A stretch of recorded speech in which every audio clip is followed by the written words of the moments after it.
parents didn't help me pay for my education, so I work hard at 2 jobs while they gave my brother a new car for birthday.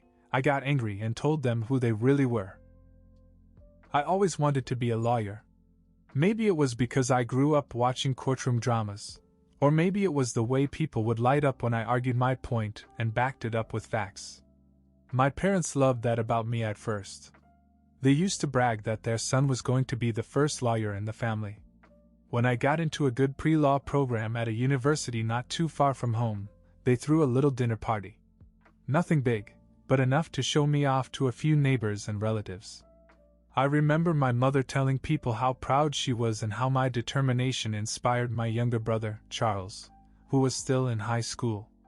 But somewhere along the way, her support changed. At first it was small things. My father stopped asking how my classes were going. My mother hesitated when I mentioned books or supplies I needed. Then one semester, out of nowhere, they told me they couldn't help me pay for school anymore. "We have to think about Charles," my father said casually, as if that explained everything. I remember sitting there stunned. My tuition wasn't outrageous, and I wasn't asking for full support. But they said they had to focus on my brother.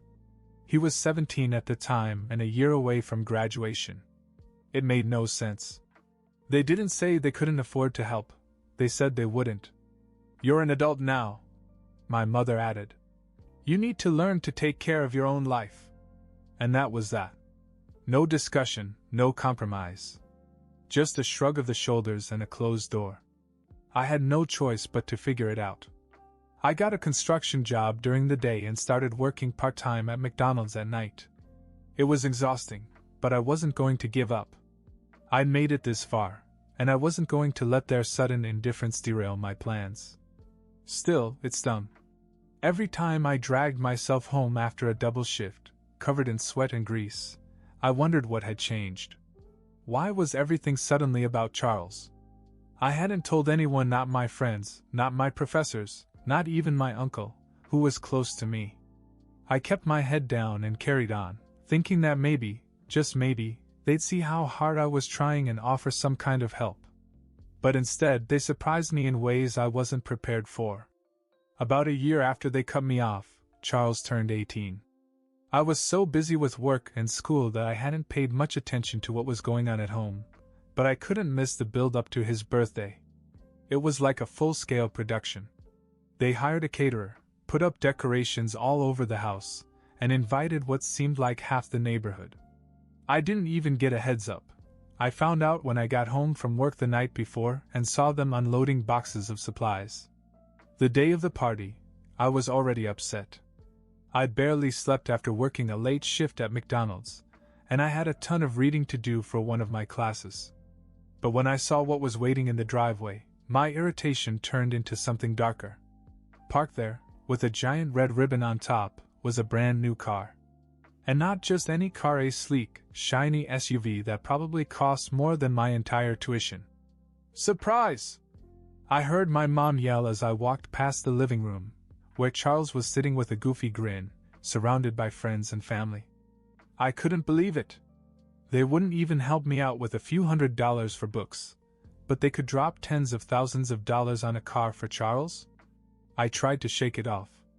I didn't want to ruin the party, so I grabbed a soda from the fridge and slipped out the back door, pretending I needed some fresh air. But the whole time, I couldn't stop thinking about how unfair it was.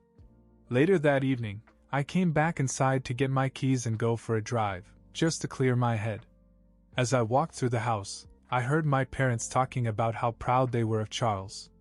How he deserved this car because he was such a good boy and had such a bright future ahead of him. I gritted my teeth and kept walking. I came home late that night, long after the party was over. The car was still in the driveway, gleaming under the porch light like a monument to favoritism. I went straight to my room, closed the door, and stared at the ceiling for what seemed like hours. Something inside me was starting to crack, and I didn't know how much longer I could hold it together. The day after the party, the house was still a mess, with balloons deflated on the floor and leftover food containers stacked on the counter.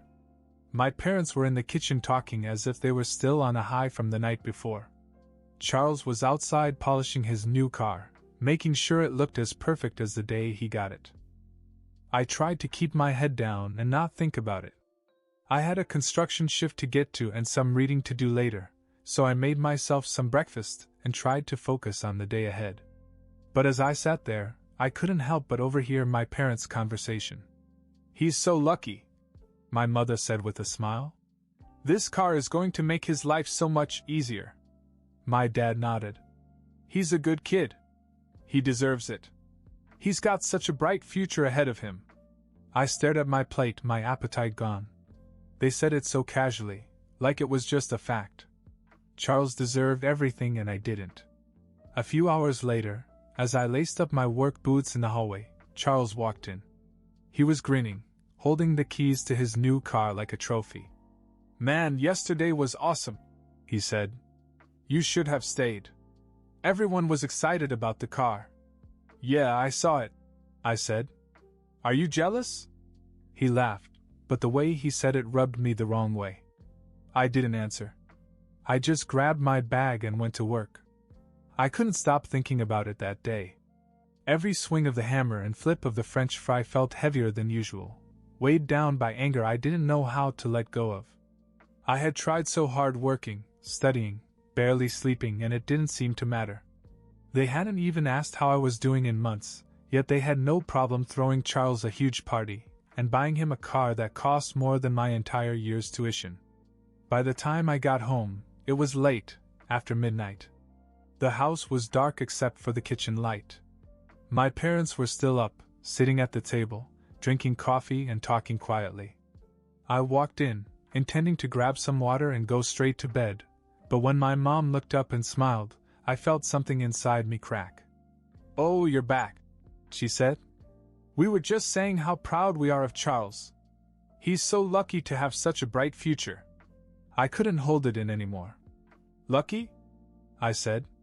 "You call him lucky? You gave him a brand new car and threw him a huge party, but when I needed help, you told me to find it myself. How is that fair?" My dad frowned. "What's your problem? This has nothing to do with you." "Nothing to do with me?" I said. "I'm working 2 jobs and barely sleeping to stay in school because you refuse to help me. But you spend tens of thousands of dollars on Charles like it's nothing. Do you even care how that makes me feel?"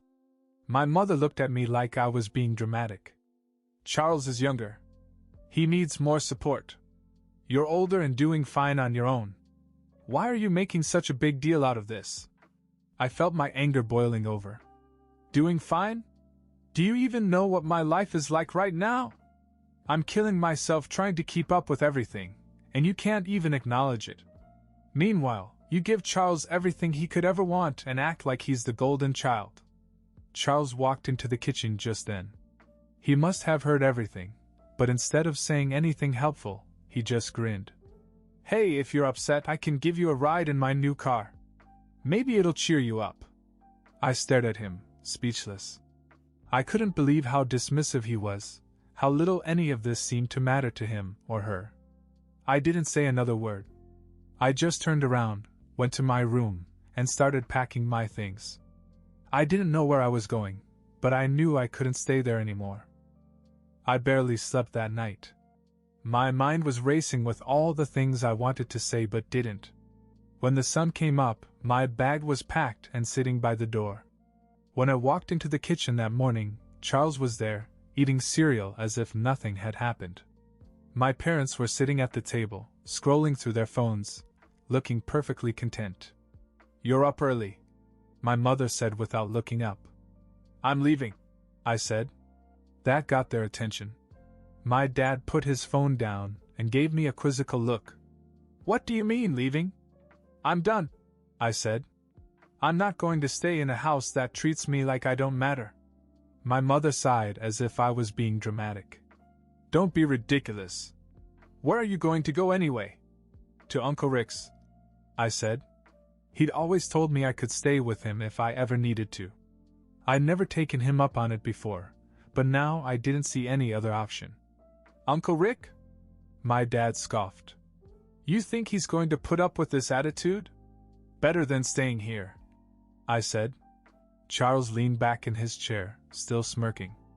Well, if you need a ride, you know where my car is.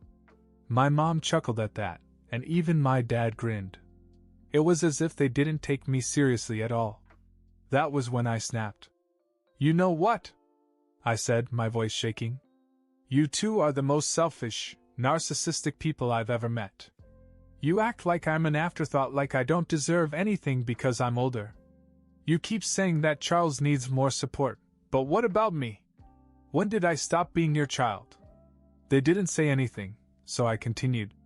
Do you even know what my life is like? I'm working 2 jobs, living on scraps, barely scraping by so I can finish school. And you never once asked if I was okay. Instead, you spend all your time and money on Charles, like he's the only one who matters. My dad finally spoke up. You're being overdramatic. Life isn't fair. You need to get over it. Get over it? I said. You made it impossible for me to succeed, and now you're telling me to get over it? You're not parents, you're just playing favorites and pretending this is normal. My mother shook her head. You're acting like a child. We've given you everything you need to succeed. If you're struggling, that's on you. I laughed bitterly. You've given me nothing but reasons to resent you. And you know what? One day when you need help, don't expect me to be there. Because I'm done with this family. I grabbed my bag and headed for the door. Charles called from the kitchen. Hey, seriously, you want a ride? I'll even let you pick the music. I didn't even look back. No thanks. I'll take care of myself. Like always. But just as I reached the door, something unexpected happened. My dad stood up. For a second, I thought maybe he'd finally realize how wrong they'd been. But instead, he walked over to Charles, patted him on the back, and said, You're lucky your brother's leaving. Now we don't have to deal with his drama anymore. It hit me like a punch in the gut, but it also reinforced what I already knew. I was done with them. I left without another word and drove to Uncle Rick's. When I told him everything, he didn't even hesitate. He hugged me and said, You have a place to stay here as long as you need it. For the first time in a long time, I felt like someone really cared about me. And that was worth more than any car or party they could have thrown. Staying with Uncle Rick felt like a breath of fresh air after everything I'd been through. He lived in a modest house a few towns over, far enough from my parents that I didn't have to worry about running into them. It wasn't fancy, but it felt like home, a real home, where I wasn't constantly reminded that I didn't measure up to someone else. Rick had always been the easygoing uncle growing up, the one who'd let me sneak an extra soda at family gatherings or teach me how to fix a leaky faucet. He didn't ask for much, and he didn't pry into my life when I showed up on his doorstep with a bag and a lot of anger. Stay as long as you need to, he said.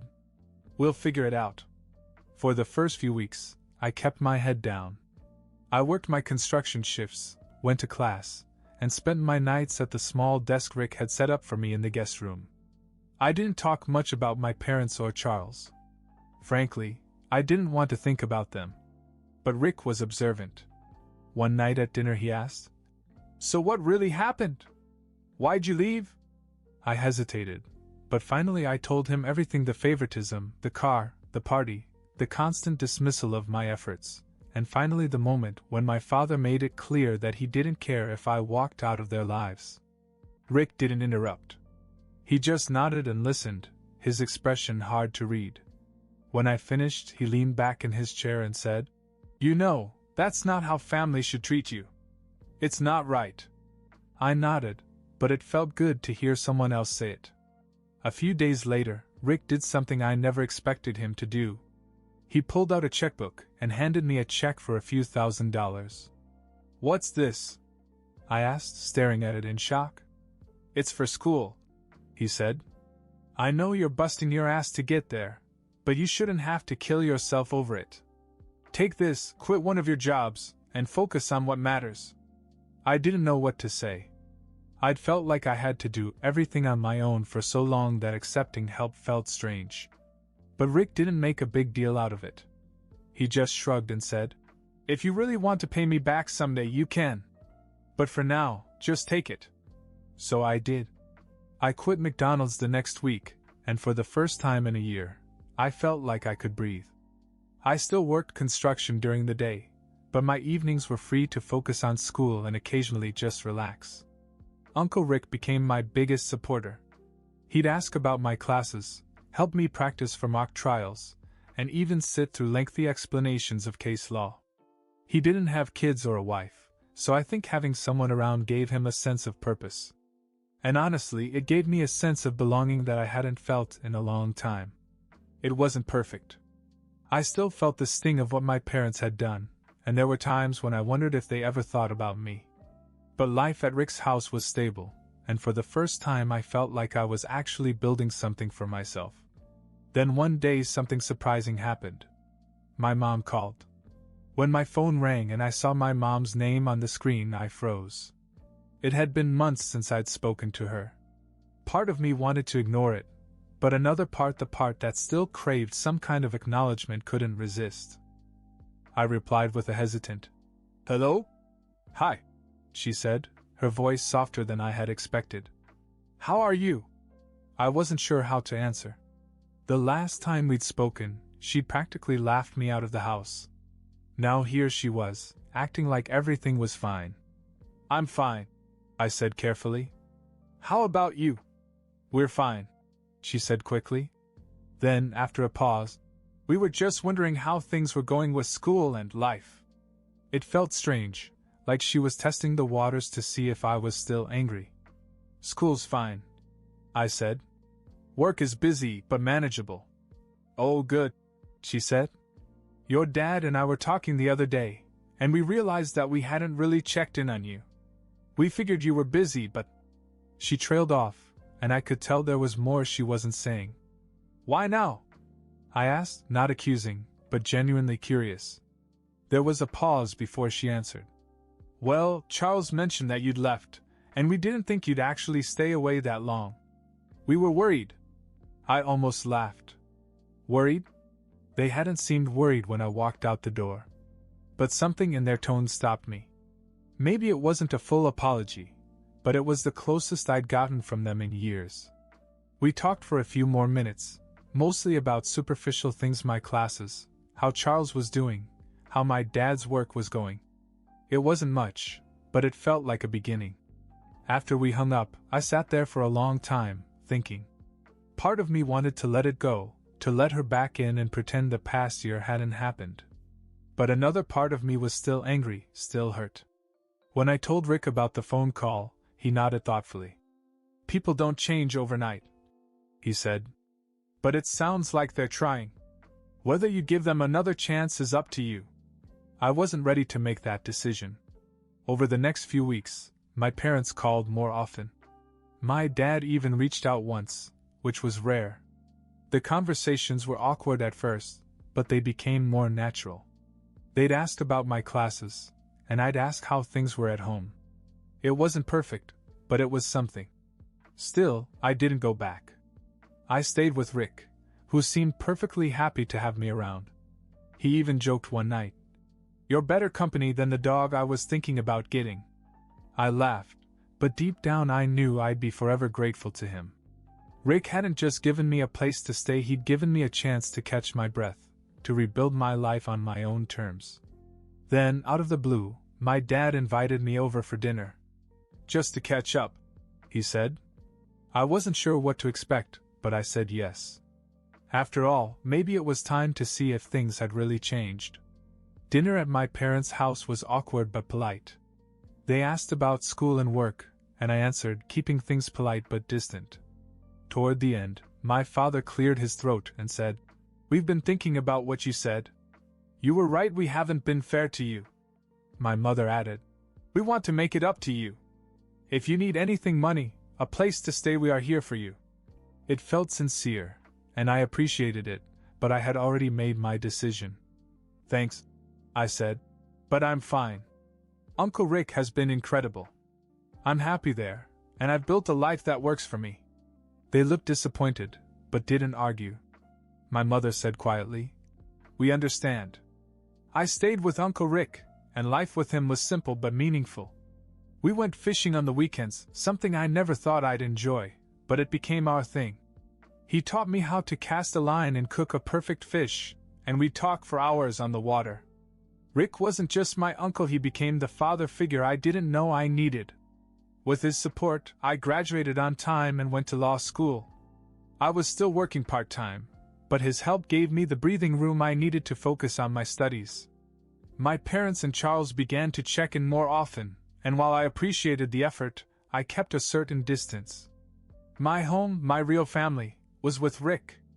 When I graduated from law school, Rick was the first person I called. I made it, I told him. He laughed. Of course you did. I never doubted you for a second. I never moved back home, but I didn't hold a grudge.